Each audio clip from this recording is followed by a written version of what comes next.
After weeks of crossing some of the most unforgiving jungle in Vietnam, after losing one of our own, we finally believed the hardest part was over. We had found it, the legendary Dawn Redwood, a tree that had stood untouched for centuries. Waiting in silence above the clouds, we thought we had reached the end of our mission. We were wrong, because what happened on that lonely mountain would become the bloodiest day of our entire expedition, and a memory that would follow me for the rest of my life. We woke to the first birdsong of the morning. Outside, the fog was so thick, it felt as if you could cut it into solid blocks. With a knife, the moon had already disappeared. Just before dawn, the darkness always seemed to deepen, one last time, so the three of us stayed inside the small tent, speaking in hushed voices, while impatiently waiting to see this new land with our own eyes.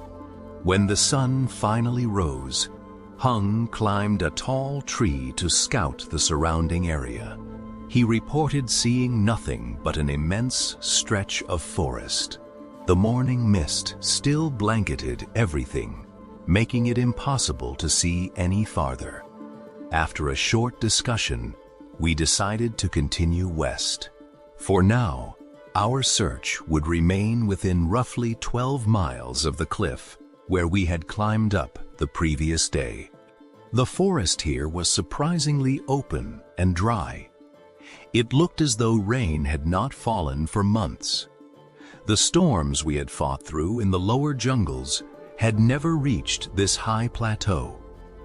Around mid-morning, Deng asked me to climb another tree and have a look myself. I picked the tallest tree growing near the crest of a slope and climbed all the way to the top from there. I could see an endless sea of forest rolling away like gentle green waves. Far to the west, mountain ranges stretched one behind another until they disappeared into the horizon. To the northwest, the mountains gradually flattened and blended into the forest. The land beneath us looked less like rugged mountains and more like a vast high plateau, not enormous, but surprisingly level. Then, something caught my eye. A single treetop seemed to rise well above the surrounding canopy. I froze. Quickly raising my binoculars, I focused on it. Yes, it was definitely the crown of a tree. Even from this distance, it stood out like the pointed spire of a tower, its deep green color noticeably darker than the endless forest around it. A shock ran through my body. Every nerve seemed to come alive, as though an electric current had surged through me. Its strange shape, its unusual color, everything about it matched the image of the Dawn Redwood we had spent so long searching for. I nearly shouted with excitement, but somehow I managed to stop myself. What if I was wrong? What if it was only another cruel illusion? I slid down the tree as fast as I could, barely able to contain my excitement as I told the others what I had seen. Without another word, we turned toward the mysterious tree and pushed through the forest as quickly as we could. The afternoon sun blazed overhead. Every animal had disappeared into the shade. Even the shadows beneath the trees seemed to shrink away from the heat. The forest became strangely silent. Only the brittle crackle of dry leaves beneath our boots and the endless drone of cicadas filled the sweltering summer air. Occasionally, a breeze drifted in from the southwest, but it barely stirred the branches high above us. Walking through the forest, we quickly realized it wasn't nearly as flat as it had looked from above. Sweat poured off my body, only to dry instantly into a thin layer of salt. The heat seeped into every muscle until it felt as though my whole body was burning from the inside. Around 2 o'clock that afternoon, the forest began to thin. Patches of open ground appeared between the trees, covered with dry, withered grass. Ahead of us, flashes of blue sky shimmered through the trunks. We instinctively quickened our pace. Then, we stepped out of the forest. All three of us stopped dead in our tracks. Standing alone in the middle of a vast meadow was a gigantic, ancient tree. Its deep emerald crown swayed gently against the brilliant blue sky. Even from this distance, the towering top of the tree revealed an incredible vitality, as though it had been growing there since the beginning of time. Between the forest's edge and the tree stretched nearly 400 meters of open ground. Only a handful of small, weather-beaten shrubs clung to the rocky soil. Beyond the giant tree, a broad, grassy hillside rose gently toward the horizon.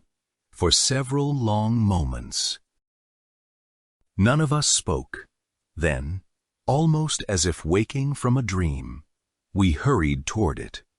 There was no longer any doubt. This was the dawn redwood we had crossed mountains and jungles to find. The massive trunk leaned slightly toward the northeast. Even with the three of us joining hands, we still couldn't have wrapped ourselves halfway around it. Its dark brown bark was deeply furrowed with age, covered in pale patches of lichen that made it seem even older. High above us, enormous branches stretched outward in every direction, casting cool shade across a wide circle of earth. Not a single blade of grass grew beneath the tree. Instead, the ground was buried beneath countless fallen needles that had accumulated over hundreds of years, forming a soft carpet beneath our feet. The air carried the sharp, resinous scent found only among ancient conifers. Hung slowly circled the trunk, running his hand across the rough bark. He shook his head in amazement. I've spent my whole life in the jungle, but I've never seen a tree as magnificent as this. No one can ever claim they've seen everything the forest has to offer. Dang stood silently beneath the branches, gazing high into the canopy as the wind whispered through the leaves. His eyes glistened. Now we know we made it. We've reached the place we were sent to find. He smiled through moist eyes. Sun would have been so happy to see this.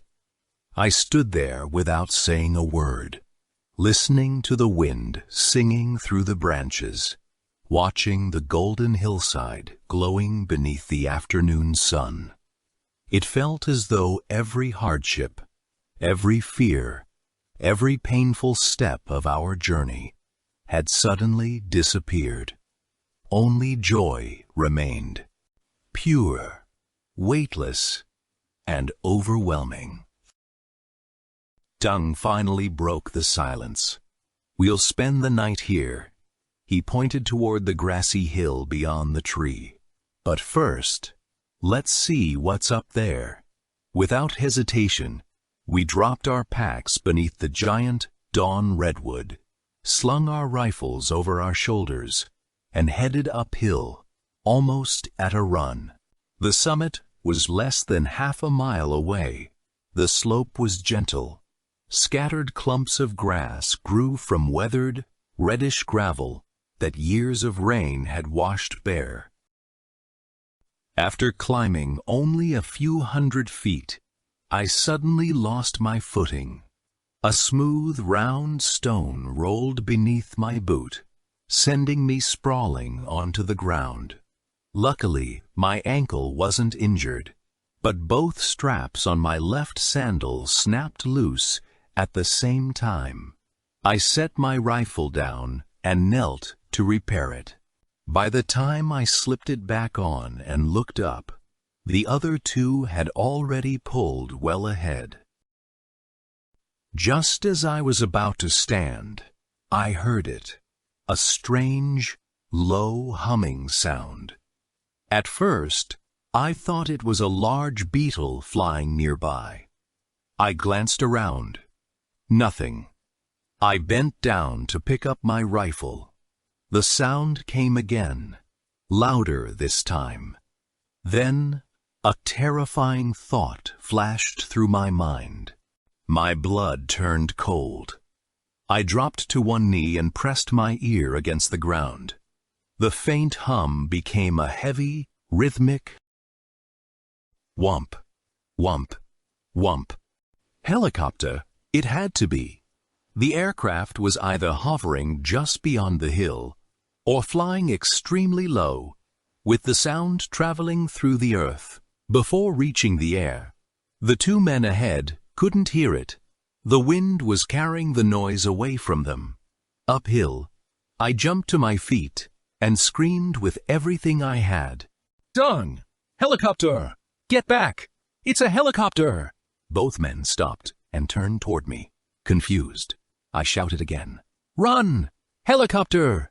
Before the words had even left my mouth, the roar of the engine exploded across the hillside. Both of them instantly unslung their rifles and sprinted downhill. Too late, I thought.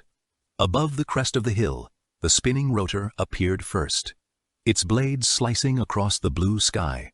A heartbeat later, the nose of the helicopter rose over the ridge. It grew larger and larger, charging straight toward me. It was a UH-1 Huey, the iconic American utility helicopter used extensively during the Vietnam War. Sunlight flashed across the cockpit windshield as it came screaming in. The hillside was completely exposed. There wasn't a single rock, not a bush, not even grass tall enough to hide behind. The three of us stood fully exposed against the open slope. There was nowhere to run. I dropped to one knee, raised my AK, gritted my teeth, and emptied an entire magazine at the gray-green beast, hurtling toward us. The helicopter banked sharply to the left and climbed. Its spinning rotor blasted dry grass and dust into the air. I missed. It had spotted me the instant I opened fire. I sprang to my feet, turned, and sprinted downhill while slamming a fresh magazine into my rifle. Ahead of me, Deng and Hung split apart, each running in a different direction to make themselves harder targets. The helicopter flew toward the sun before circling back. The pilot was clever. He used the glare to blind us while cutting off our escape route to the forest. As the aircraft dove in again, I stopped, raised my rifle, and fired a short burst. Almost immediately, puffs of smoke burst from the open side door. The door gunner had opened fire. Heavy machine gun rounds ripped across the hillside. The ground exploded just feet in front of me. I threw myself sideways and rolled. The stream of bullets tore through the exact spot where I had been standing. Only a heartbeat earlier, dust erupted in a perfectly straight line, racing across the ground like a bolt of lightning. The helicopter screamed past overhead. For a split second, I caught sight of the pilot. His olive-green helmet shifted as he searched for us through the windshield. Mounted on both sides of the aircraft were two strange cylindrical pods. They looked almost like oversized beehives. I had never seen anything like them before. Behind me, a K-fire suddenly erupted. I looked back.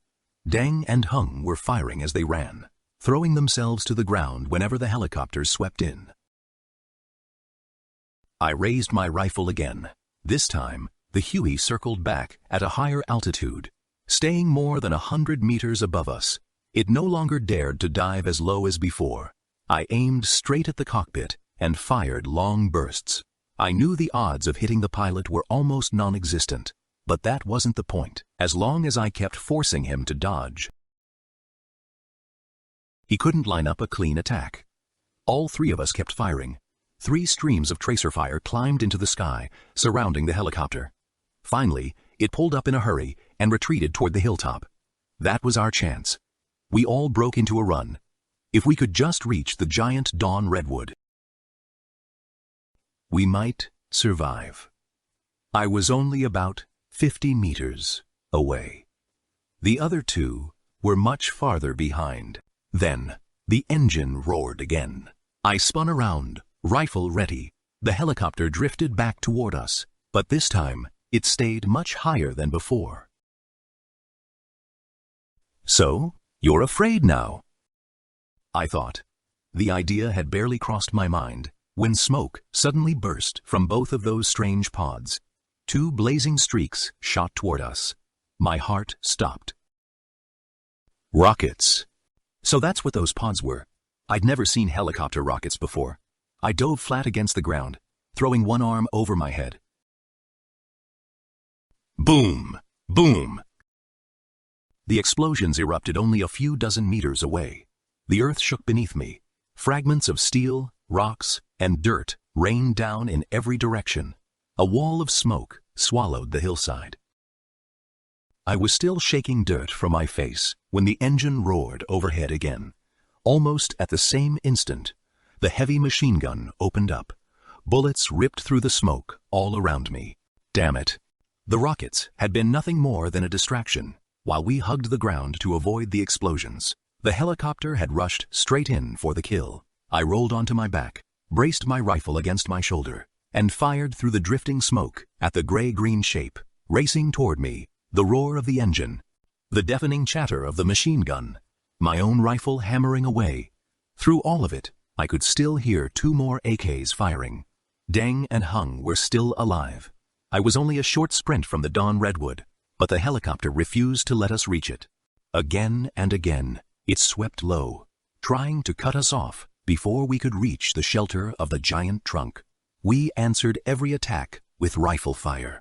Our bullets forced the pilot to weave constantly from side to side, climbing and diving, without ever settling into a steady firing position. More than once, just as the door gunner squeezed the trigger, the helicopter lurched violently to avoid our fire, and his stream of bullets sailed harmlessly over our heads. Another burst tore across the ground toward me. I rolled down the slope, waited until the helicopter flashed overhead, then exploded to my feet and sprinted for the tree. Another burst slashed back across the hillside, but this time I made it. I threw myself behind the enormous trunk of the dawn redwood. You won't get me now? I slammed my last magazine into the rifle. Out on the open hillside, Deng and Hung were still fighting, running, dropping to the ground, getting back up, running again. The helicopter fired another pair of rockets. Twin pillars of smoke erupted behind them. This couldn't go on much longer. The helicopter had every advantage. It held the high ground. It carried heavier weapons. It had fired only 4 rockets. Had only 1 magazine left. If I was going to change the battle, it had to happen now. I leaned out from behind the tree, carefully tracking the helicopter through my sights. It came in again, banking sideways toward me in the open doorway. A huge black American gunner leaned halfway out of the aircraft. He swung the heavy machine gun back and forth, pouring out an endless stream of fire. Bright flashes burst continuously from the muzzle. I narrowed my eyes. The dark silhouette of his body settled perfectly into my sights. This one's for you. I squeezed the trigger. Just 2 carefully aimed shots. The gunner jerked violently. His body collapsed forward. The machine gun barrel swung upward, spraying bullets harmlessly into the sky. At that exact moment, the helicopter climbed sharply toward the hilltop. The sudden movement flung the gunner's body halfway out of the door. He dangled there, swaying beneath the aircraft, held only by his safety harness.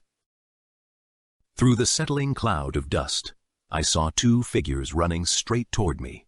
Relief flooded through me. I shouted at the top of my lungs, "Hurry, over here!" They reached the tree moments later, breathing hard but smiling. I grabbed both of them in a fierce embrace. "Are you all right?" Deng slapped my shoulder. "We're fine." Then he grinned. That was a beautiful shot. Before I could answer, I noticed blood spreading across his shoulder. My smile vanished. "You're hit. Let me see." Hung quickly examined the wound while I watched anxiously. The bullet had only grazed the flesh of Deng's shoulder. No major blood vessel had been hit. As long as the wound stayed clean, he would recover. Only then did I finally breathe again.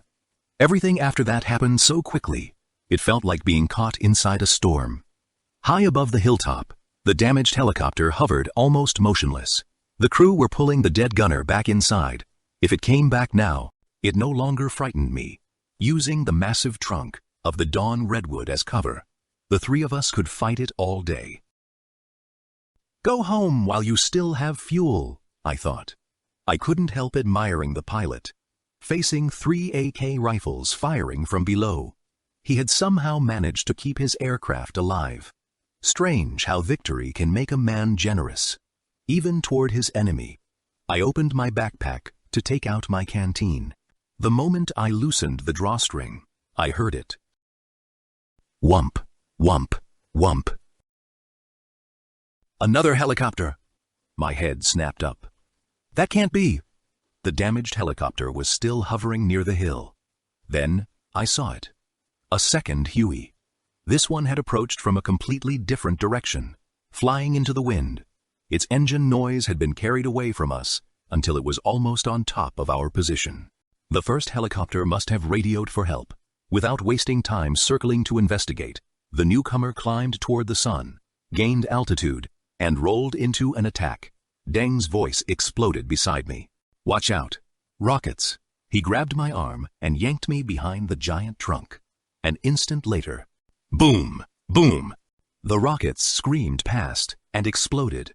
Barely 30 meters away, a towering column of black smoke erupted into the sky. We hit the ground just before fragments tore through the air. Around us, the helicopter blasted overhead. Its rotor wash shook the enormous branches of the Dawn Redwood like a tree caught in a hurricane. We had barely started to rise when the heavy machine gun opened fire again. The first helicopter was diving back into the fight. We dashed around to the opposite side of the trunk. Bullets chased us so closely that I could hear them snapping through the air behind my back. Our situation had changed completely. Now there were 2 helicopters. If they attacked from opposite directions, there would be nowhere left to hide. The roar of the engines never stopped. The 2 helicopters circled overhead, taking turns pouring fire into the ground around us.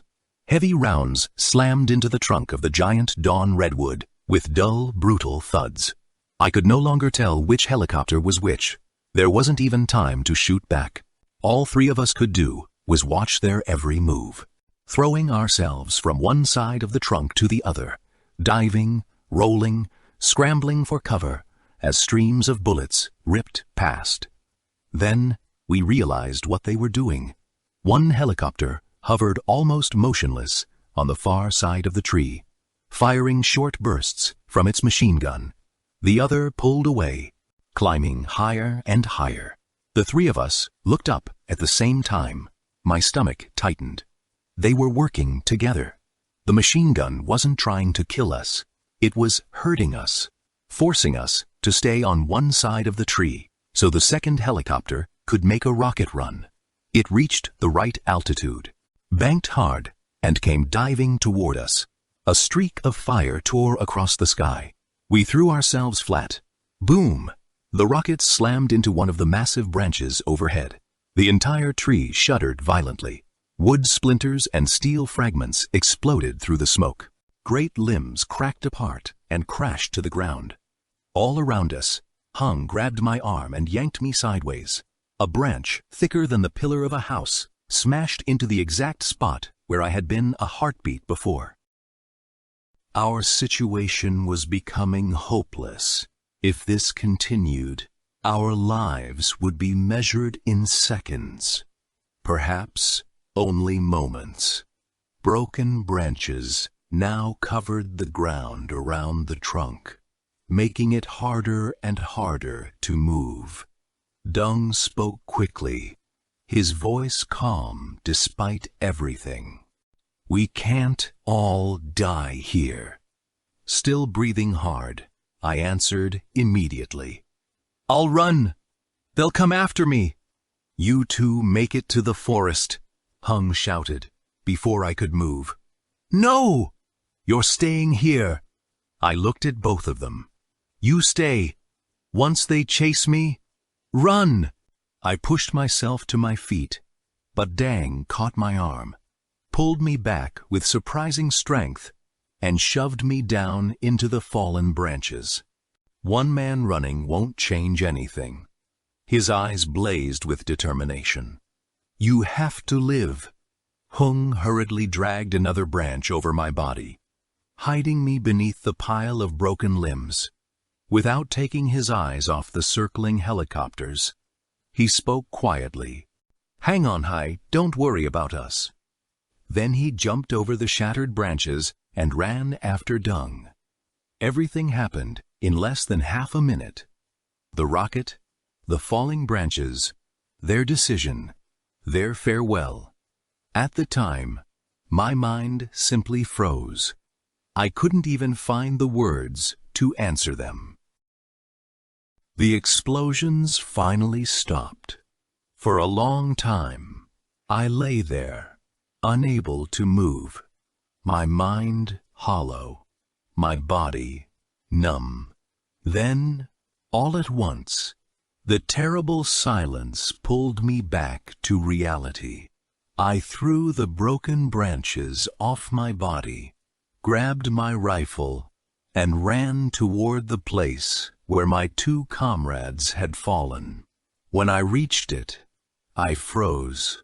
There was nothing left, only overlapping bomb craters, shattered earth, blackened rocks, twisted fragments of metal. My rifle slipped from my hands.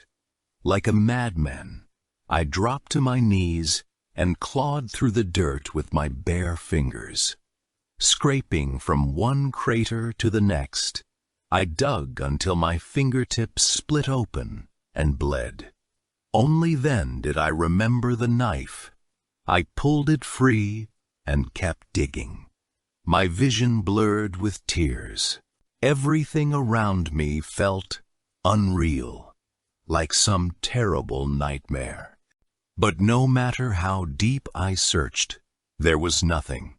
No bodies, no remains, only broken stones and pieces of steel buried beneath the scorched earth. I let the knife fall. Then I collapsed into one of the craters, covering my face as sobs tore through my chest.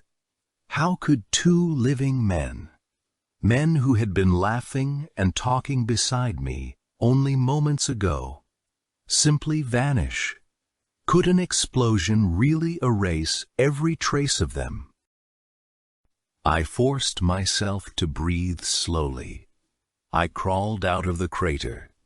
Across the hillside, dark chunks of earth lay scattered beneath the lonely afternoon sun. The whole meadow had become a graveyard. Then I found them not my friends, only what the rockets had left behind. With trembling hands, I gathered every piece I could find into a small plastic bag. A few mangled fragments of flesh, burned black by the explosions. Half of a rubber sandal. A section of a twisted AK rifle barrel. That was all. I stood there, holding the weightless bag against my chest. It felt impossibly light. Too light. I looked up into the endless blue sky, my whole body shaking with rage. I wanted to scream. I wanted to fire my rifle until every bullet was gone. I wanted to smash something, anything, just to let the pain escape. But there was nothing left to fight. Nothing left to destroy. The helicopters were gone. Only silence remained. My head spun violently. The forest seemed to tilt around me. White clouds wheeled across the sky. Flashes of light stabbed through my vision like burning needles. The little plastic bag trembled in my hands. Somewhere beneath the grief, a tiny part of my mind was still awake. It warned me that I was standing on the edge of complete mental collapse. I forced myself to breathe. Long, slow. Each breath broke apart into another sob before it could fill my lungs. The sun was beginning to set. The shadow of the giant dawn redwood stretched across the lonely meadow. I stumbled to the deepest bomb crater I could find. Drawing my knife, I dug and dug until the hole was so deep I could no longer scoop the earth out with my hands. Very gently, I placed the small plastic bag into the bottom. Tears streamed down my face as they fell onto what little remained of my two brothers. Around me, birds still sang happily in the forest. Golden sunlight still bathed the grasslands. This ancient wilderness, untouched by human footsteps for countless generations, remained peaceful as though it had never noticed that war had reached it. Only the fresh bomb craters scarred the earth, silent witnesses to the hand of death that had passed through only moments before. I searched the meadow for scattered stones, then carried them back one by one. Carefully, I stacked them into a small cairn above the grave. If the enemy came back, they would know someone had survived. The dead could not build a grave for themselves. But I no longer cared. There had to be something, anything, to mark the place where my brothers had fallen. The enemy had tried to erase them, to blast them into dust. But here, their sacrifice would never disappear. On this lonely hill, death had become immortality. I was trying to steady myself at first light the next morning. I sat beside the grave for a long time.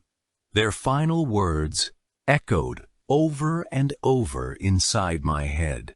"Hi, you must live and make it home. Don't worry about us." Their voices were calm, almost as if they were still sitting beside me. No, I could not allow their sacrifice to be meaningless. After Sun's death, Deng had once made a promise I had never forgotten. Now it was my turn to carry it. Grief could drown me. Loneliness could break me. But I still had a mission. I had to finish the work they had trusted me to complete, no matter what it cost. I stood beside the grave for a long moment, my rifle hanging from my shoulder. The morning sun climbed higher, warming my back. On the trunk of the giant dawn redwood, I could still see where the rocket had struck. Splintered white wood stood out against the dark bark. Yet the ancient tree still towered proudly above me. Its green crown swayed gently in the wind, as though nothing could break its spirit. Time would heal its wounds. Rain would wash away the bomb craters. Grass would grow again over the torn earth. The tree would seal its scars with fresh resin. But I knew the memories of these days would never fade from mine. My two brothers had accepted death. so that I could live. They would never again walk through endless rice fields, never again stand beside the roaring rapids of the Don River, never return to the little village by the lonely railway station, where the sound of the night train had always reminded them of home. Two brave, kind-hearted soldiers who had devoted the finest years of their lives to these mountains would now remain here forever, sleeping beneath the ancient forest. I could not stay any longer. The helicopters could return at any moment, and now, more than ever before, I had to stay alive. I bent down and picked up a jagged piece of shrapnel. Quietly, I laid it on top of the stone grave. Then I turned and walked away. Above me, the giant dawn redwood whispered in the wind. Its towering crown seemed like a giant brush, writing a story across the blue sky. A story of sorrow, a story of courage, a story that would never be forgotten. Suddenly, I woke with a violent start. My whole body was burning with fever. Sweat soaked my clothes. For one brief moment, I thought I had been holding my girlfriend's cold hand. Then I realized it had only been my hammock. Wet with the heavy mountain dew, the damp fabric had fallen across my forehead while I slept. I was running a fever yesterday afternoon. Before climbing a tree to observe the grassland, I had already felt my body growing hot. My arms and legs had become strangely weak. I had quickly strung up my hammock beneath a thick canopy and collapsed into it. Within seconds, I had fallen into a deep, exhausted sleep. I had no idea what time it was. Probably well past midnight. The moon had already begun to sink toward the horizon. Its pale light filtered through the leaves above me. The fever had eased only a little. My head still pounded. Please, don't let this be malaria. This wasn't the season when malaria usually struck. Besides, I had taken my preventive medicine faithfully for months. It was probably only a fever from exhaustion, or my body finally giving in after everything it had endured. We hadn't brought any medicine for ordinary fevers when Hume was still alive. Something like this would have been nothing now. There was no one left. The strange dream lingered in my thoughts. It made me think about my friends, about home. No one could possibly imagine that, at this very moment, I was lying alone, deep inside an untouched wilderness. Those scattered thoughts drifted through my mind until sleep claimed me once again. When I woke the next morning, the fever had finally broken, but my head still felt heavy. Leaving my hammock and backpack hanging in the tree, I slung my rifle over my shoulder and slowly climbed down. I made my way to a nearby stream. The icy mountain water shocked me awake. I splashed it across my face again and again, until the dizziness began to fade. Then I gathered an armful of dry branches and walked back toward the stone grave.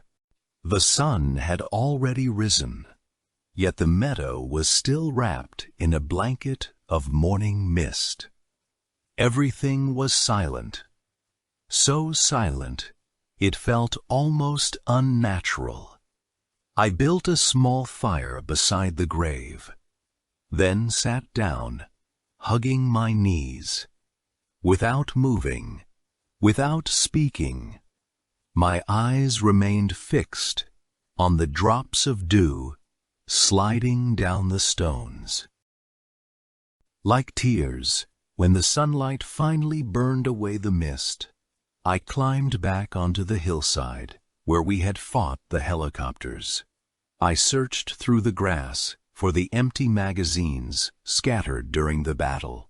Maybe, just maybe, a few cartridges had been left behind when we changed magazines in such desperate haste. One by one, I found them. More than a dozen magazines. Every single one. Empty. I quietly stacked them on top of the stone grave. A heavy weight settled in my chest.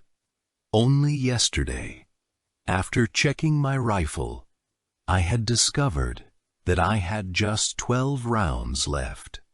At first, I couldn't understand it. I was sure this magazine had still been nearly full. After all, I had fired only 2 shots at the black American door gunner. Then I remembered. This was the same magazine I had used weeks earlier when Hume was attacked by the giant python, and afterward, I had fired it several more times while hunting. Now, I was completely alone, deep inside an unknown wilderness, with only 12 bullets.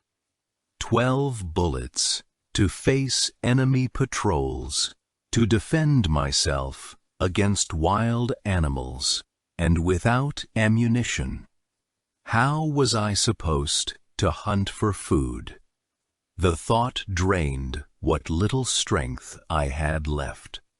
I added more wood to the fire, then headed back into the forest.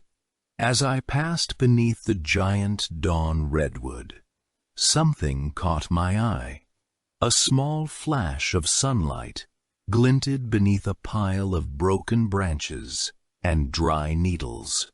I knelt down and brushed the debris aside. A pair of binoculars.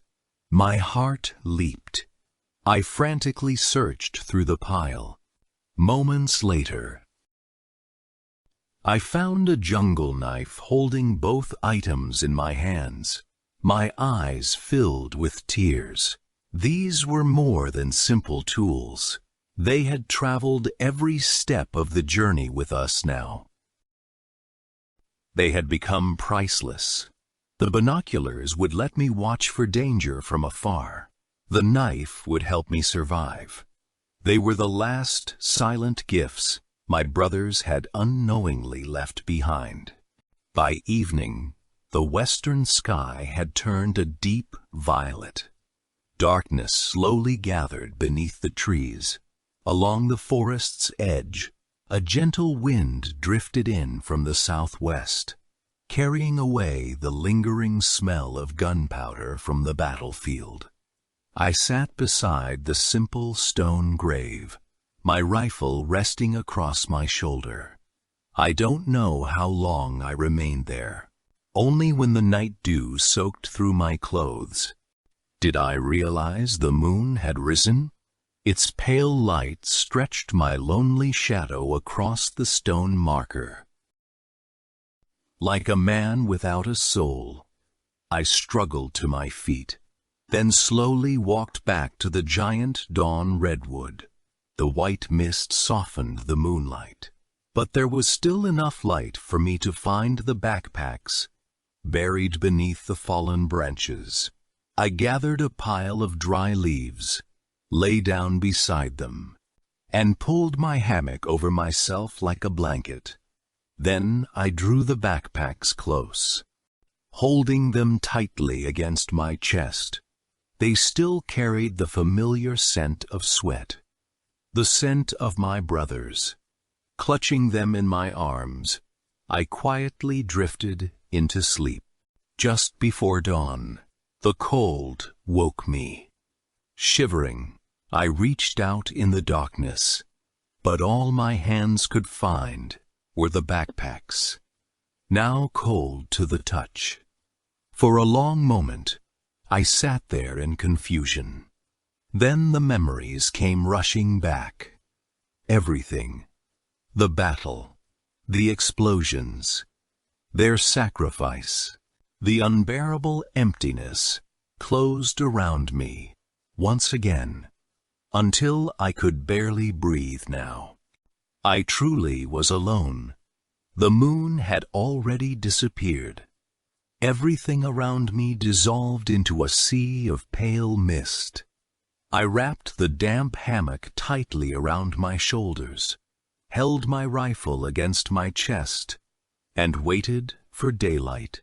When I returned to my campsite, I unpacked the backpacks one by one. My hands trembled as I opened the familiar packs. Their belongings were almost identical to mine.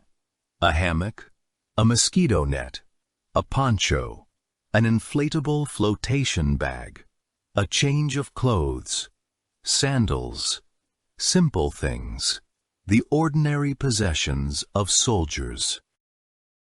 Inside Dang's backpack, I found a small glass bottle.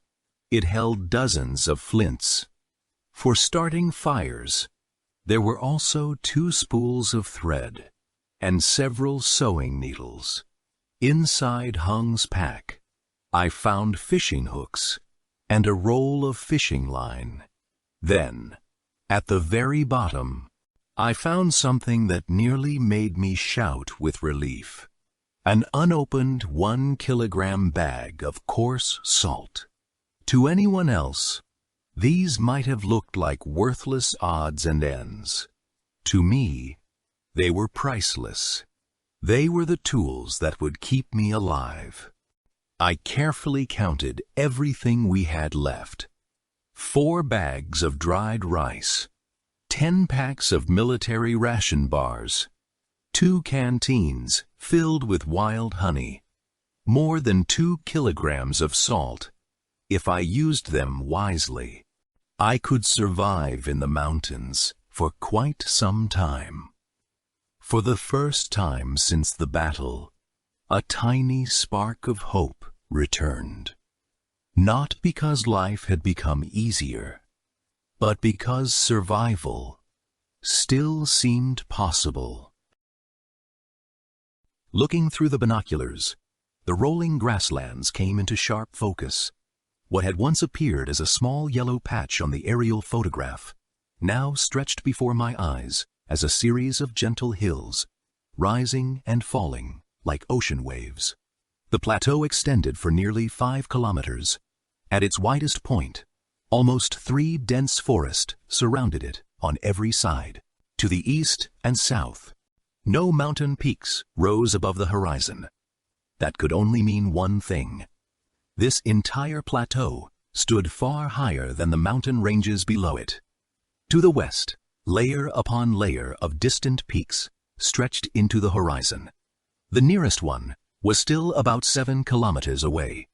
To the north and northwest, a long, low mountain ridge curved in a broad arc, sheltering a vast forest nearly 4 kilometers wide beside the grasslands.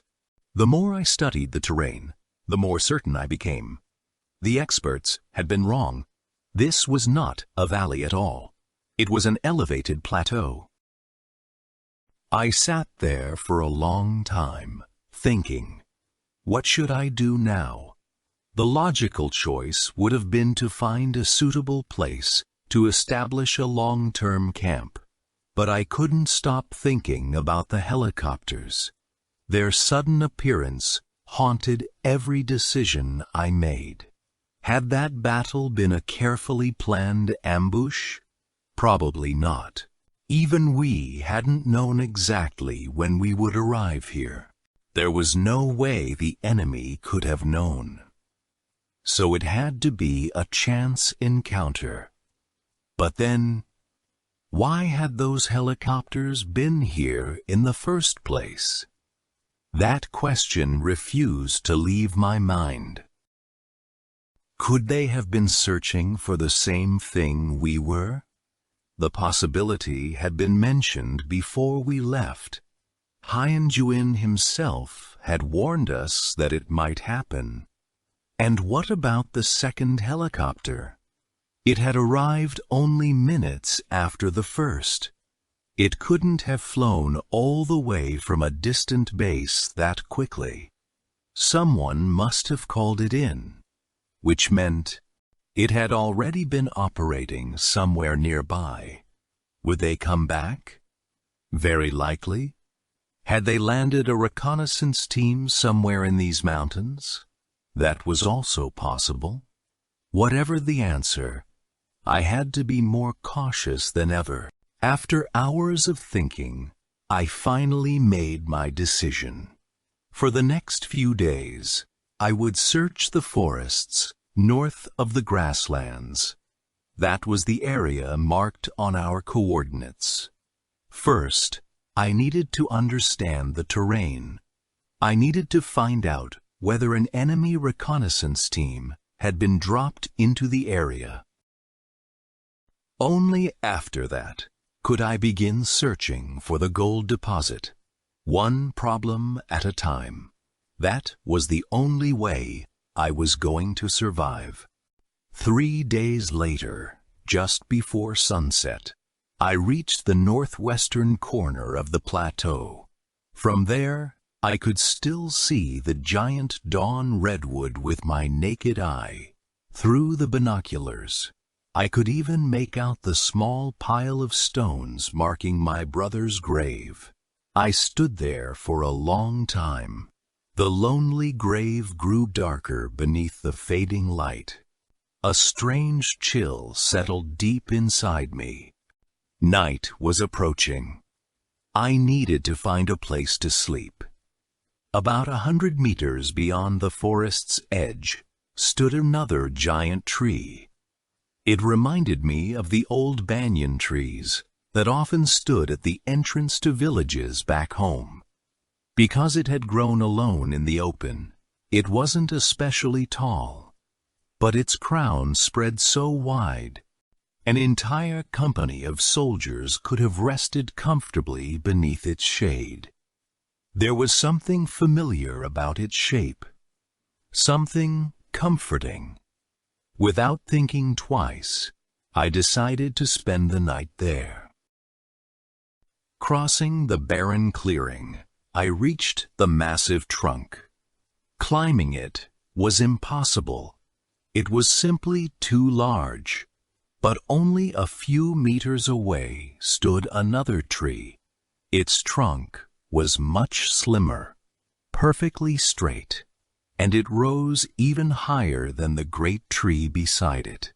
The bark was covered with old broken branch stubs, making it easy to climb. The tree had long since died. Its upper trunk had snapped off.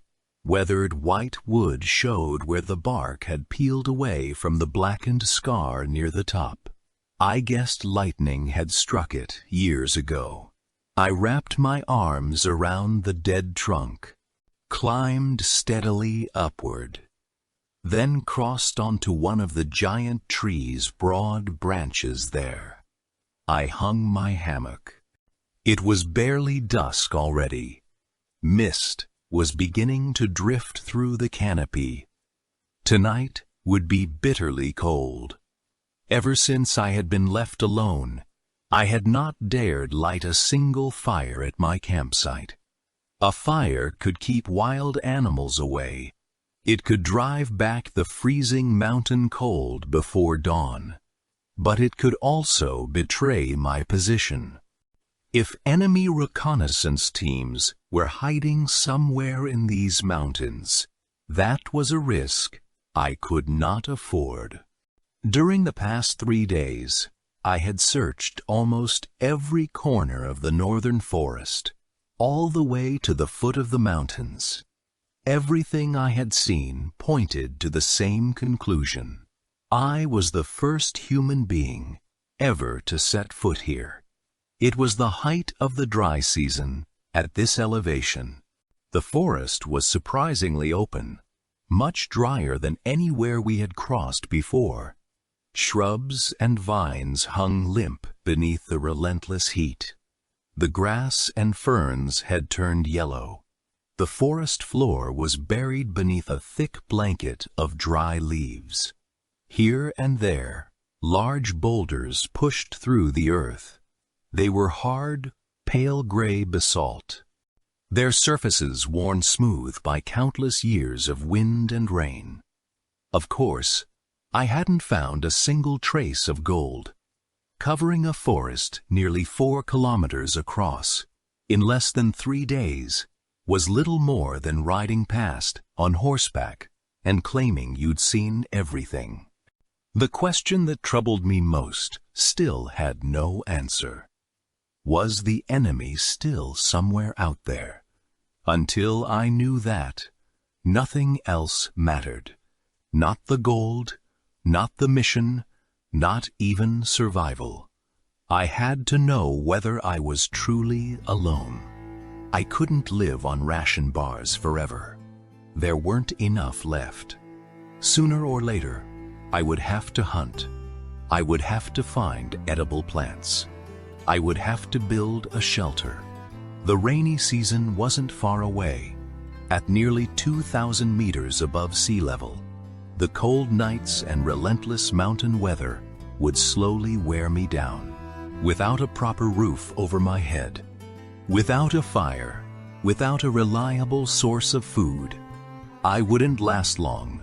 Thought after thought, tangled together inside my mind.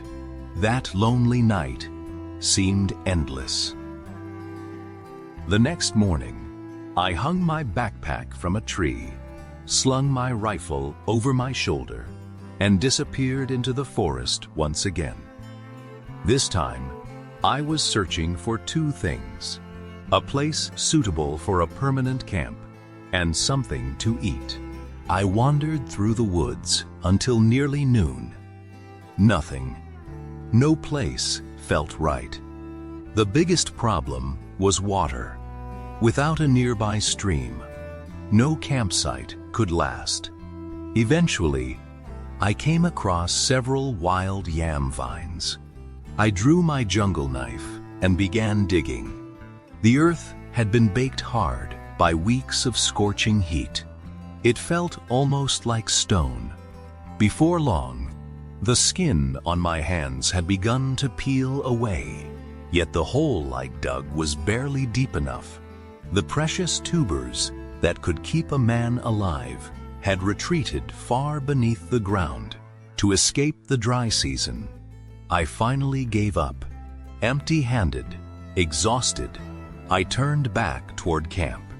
As I walked through the silent forest, the weight of everything settled over me once again.